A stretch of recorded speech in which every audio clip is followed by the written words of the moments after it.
Hello, everyone. Welcome back to the channel. We're sitting here with Dean. We have some exciting news to get through today. But Dean, first off, how are you doing? You ready to dive in?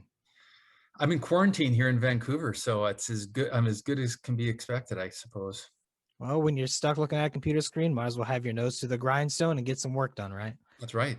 That's right. Perfect. Perfect. So let's dive into this first one. So Luxxfolio achieves milestone with agreement to acquire crypto mining company. They're talking about Westblock Capital Inc. here. Can you just tell me more about what this is? What was the vision behind it? And what does it mean going forward?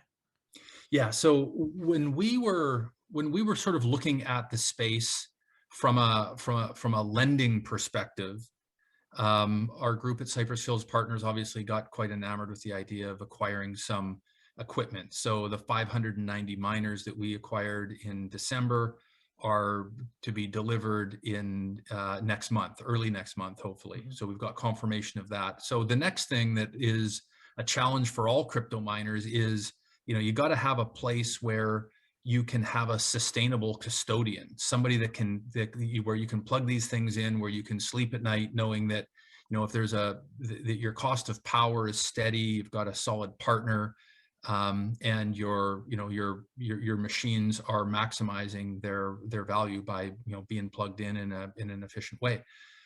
We shopped around for a while. We had a couple false starts.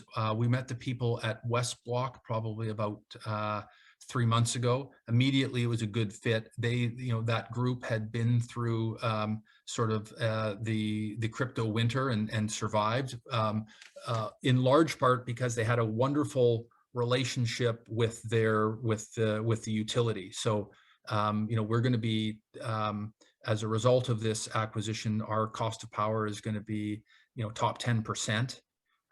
So we will be able to withstand any corrections in the crypto market if and when they come.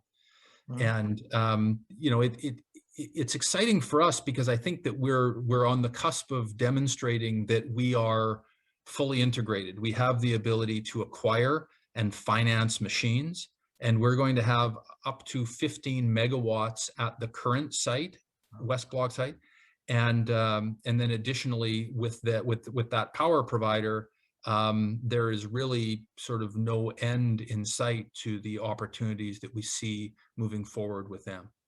Wonderful. It is always a point that people who are interested in the mining industry need to understand is that it's not just plug in, leave something running, and it's a magic money machine. These things do take upkeep. You need someone who's experienced and knowledgeable, especially when it comes to power, right? Because power is not a constant price in a lot of places, and Right. it is very much a supply and demand thing. And having a good resource like that locked down is very useful. And having a team of people who are experienced, especially talking about the crypto winter, because that was a very hard time for cryptocurrency mining. In case people aren't aware, you saw prices low, electricity bills were often going higher than the value you were getting in return, and you were kind of just living on a prayer, hoping that the prices or believing that the prices are going to go back up. So it's good to be involved with West Block Capital Inc. Is there anything else you want to add about the deal?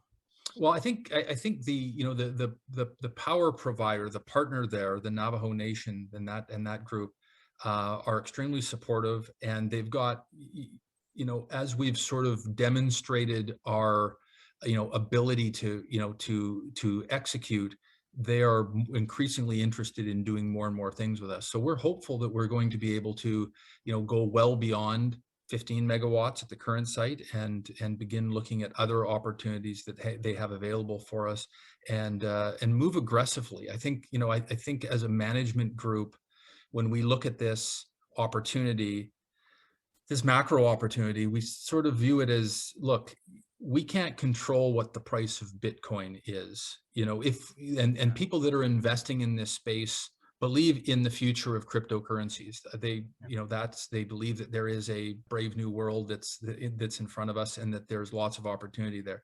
So we're viewing it as we will be forgiven if the reason why things don't work out is because the price of the commodity drops. Yeah.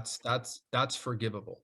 Hmm. What's probably not forgivable as a management group is that we are accused of not being thrifty and aggressive. And I think that you're going to see us move aggressively to, expand this operation as quickly and as efficiently as we possibly can. I think that's kind of, as the CEO, that's certainly my commitment. And I think that we've got a group of directors and advisors and employees that certainly share that vision. Fair enough. People will always will have criticism of stuff like you aren't being aggressive enough, but you know what? There is a time to be, and it just now happens to be the time to execute. So Yeah. congratulations. We'll have more news for you guys as soon as we can get it. Uh, Anyone watching, don't be afraid to leave any questions for us. We'll be happy to answer them. Dean, closing remarks. You know what? I got 9 days in quarantine here, so I'll probably have a lot of musings for you in the very near future. Lots of time to think. Sounds good. Well, Dean, thank you for joining us. Have a wonderful day. Thanks, Michael.